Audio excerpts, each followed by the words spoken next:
هر کسی که اگر با طهارت خواب میکند، یعنی شب طهارت میکند و خواب میکند، به منزله چی هست؟ به منزله این است که همون جایگاهی که همون انسان خواب است حکم مسجد دارد. اگر 3 ساعت است، 4 ساعت است، 5 ساعتی که بنده خواب میکند حکم نماز دارد. هر نفسی که بنده در اون شب میکشد این حکم تسبیح دارد. کسی که اگر با طهارت شب خواب میکند. دویم چیزی که پیغمبر خدا گفتن جهاد در راه خداست، این چی هست؟ کثرت الخطا الی المسجد. دویم عملی که جهاد در راه خدا هست این قدم بسیار به سوی مسجد است.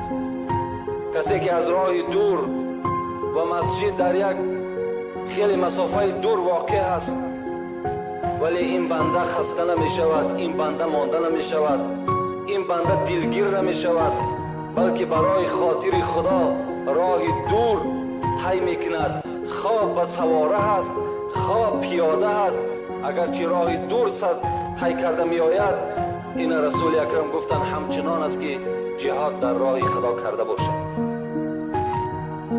حدیثی از ابو موسی اشعری روایت میکند که میگوید پیغمبر خدا گفتند ان اعظم الناس اجرا فی الصلاه ابعدهم الیها ممشیا فابعدهم. پیغمبر خدا چی گفته بود است؟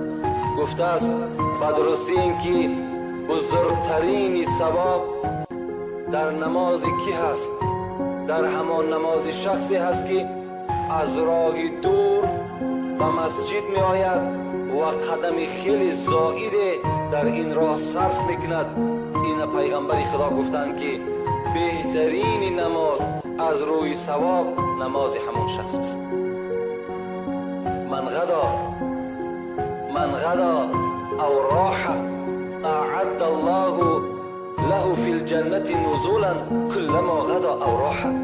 پیغمبر میگه هر کسی که سحر یا بیگاه به مسجد می آید، یعنی 5 وقت نمازش در مسجد ادا میکند، رسول الله گفتن چی هست؟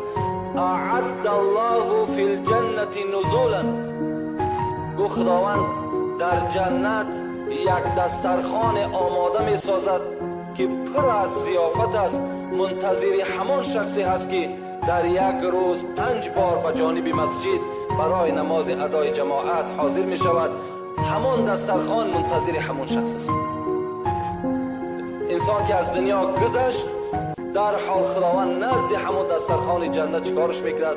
حاضرش میکند. از روی آنی که حدیث پیغمبر خداست و از روی آن است که خدا خود وعده کرده است که همین دسترخوان منتظر همین ها. از این خاطر هر جایی که اگر در ما و شما مسجد ها باشد غنیمت بشماریم.